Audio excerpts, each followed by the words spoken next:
आज हमारे साथ हैं भारतीय चिकित्सा परिषद के सदस्य डॉक्टर जितेंद्र गिल और आज हम इनसे बात करेंगे बच्चों की कम होती रोग प्रतिरोधक क्षमता के बारे में।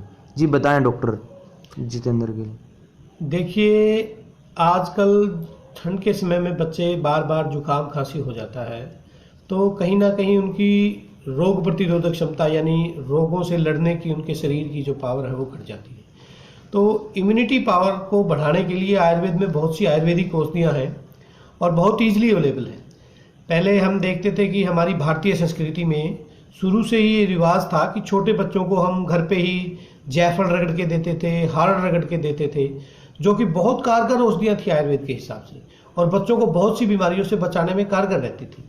लेकिन आज हालात बिगड़ चुके हैं और हम छोटी छोटी बीमारियों के लिए भी एलोपैथिक चिकित्सक के पास जाते हैं, जो इस प्रकार की मेडिसिन देते हैं जिनसे बच्चों की इम्यूनिटी घटने के साथ साथ और भी उनके बहुत ज़्यादा साइड इफेक्ट होते हैं। तो मेरी सभी अभिभावकों से प्रार्थना है कि वो अपने छोटे बच्चों की नींव को कमज़ोर ना करें और उस नींव को मजबूत रखना है तो हमें भारतीयता को अपनाना पड़ेगा, भारतीय संस्कृति के अनुसार चलना पड़ेगा। और देखिए, बच्चे राष्ट्र की धरोहर हैं।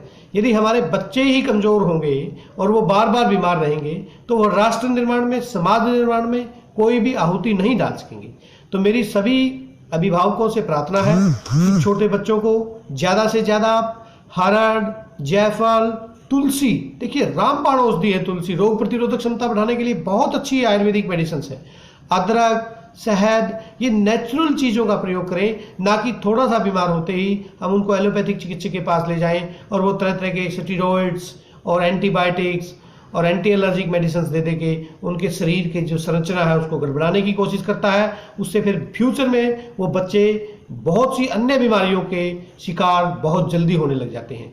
तो इसके लिए ज़रूरी है, यदि हम एक स्वस्थ राष्ट्र का निर्माण करना चाहते हैं, स्वस्थ समाज का निर्माण करना चाहते हैं, तो हमें आयुर्वेद व योग को अपनाना पड़ेगा और छोटे बच्चों पे ये जो जुल्म अभिभावक ना चाहते हुए अनजाने में कर रहे हैं इसको रोकना होगा, क्योंकि ये एक प्रकार से जुल्म है। क्योंकि छोटा बच्चा कुछ कह नहीं सकता, लेकिन हम उनको बार बार एलोपैथिक मेडिसिन पे डाल के उनकी रोग प्रतिरोधक क्षमता को कमज़ोर कर देते हैं।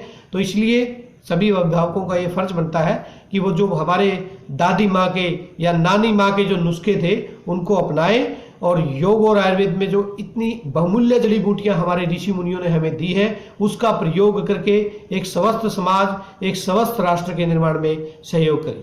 जय हिंद।